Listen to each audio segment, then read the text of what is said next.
देशभरात रक्षाबंधनाचा मोठा उत्साह आपल्याला पाहायला मिळतोय. युवान संस्थेकडून अहिल्यानगरमधील सैनिकी या कॅम्पमध्ये रक्षाबंधन साजरा करताना आपल्याला पाहायला मिळत आहे.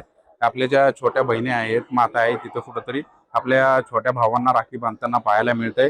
हे सैनिक विविध देशातील असले तरी यांना बहिणी राखी बांधू शकत नाही. मात्र अहिल्यानगरमधील बहिणी यांना राखी बांधताना आपल्याला पाहायला मिळत आहे. इथं तुम्ही बघू शकता मोठा उत्साह रक्षाबंधनाचा आपल्याला दिसून येतोय. खरं तर ताई, आज तुम्ही तुमच्या संस्थेकडून राखी बांधताय, काय सांगायला होतं?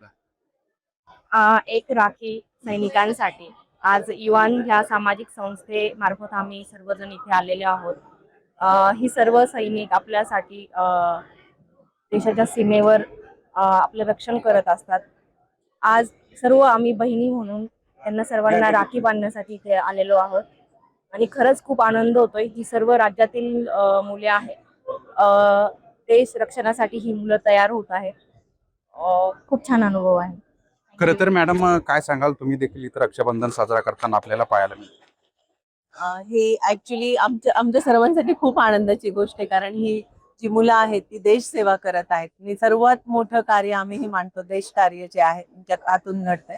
आणि ऍक्च्युली हा आमच्यासाठी सन्मान आहे की आम्ही त्यांना राखी बांधत आहोत. धन्यवाद. खरं तर आपण नेहमी तुम्ही एखाद्या भावाला तुमच्या बांधत असताल, मात्र आज हजारो भावांना तुम्ही राखी बांधताना दिसून येतात. हा, मग ही एक बहीण म्हणजे बहिणीच्या मनामध्ये जी भावना असते की माझ्या भावाचं कायम तो सुरक्षित राहावा आणि त्याच्यासाठी ती प्रार्थना करते. तर मग ह्या सर्वांचं रक्षण व्हावं, ते देशाचं रक्षण करत आहेत, ही एकच भावना आमच्या सर्वांच्या मनामध्ये आहे. खरं तर तुम्ही एनसीएमसी मध्ये टीचर देखील होत्या. तुमच्या हातून हजारो विद्यार्थी घडलेले आहेत. कुठेतरी राखी बांधताना तुमच्या आता डोळ्यात पाणी दिसतंय. हा, कारण ह्या मुलांचा त्याग मी पाहिलेला आहे.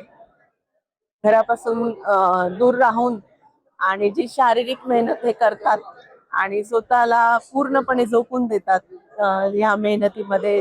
जे त्यांचे एक्सरसाइजेस असतात, जे त्यांचं शेड्यूल असतं, ते इतकं बिझी शेड्यूल आहे.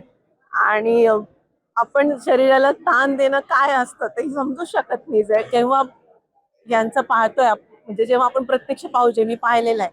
आणि आज न्यू आर्ट्स कॉलेजच्या अनेक मुलं देशसेवेमध्ये देशभर कार्यरत आहेत, भरती झालेली आहेत. तर एक थोडीशी मनामध्ये ही पण भावना आहे की हा संदेश आमच्याकडून त्यांच्यापर्यंत पण पोहोचावा आणि आम्ही या सर्व सैनिकांच्या रक्षणासाठी प्रार्थना करत आहोत.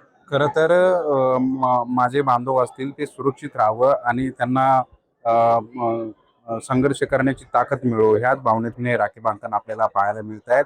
आणि कुठंतरी आपले बांधव आता आपल्या बहिणीने राखी बांधल्यामुळे सुरक्षित आणि त्यांना एक देवाची ताकद मिळण्याचं देखील इथं आपल्याला दिसून येत आहे. पोपट पिटेकर, अहिल्यानगर.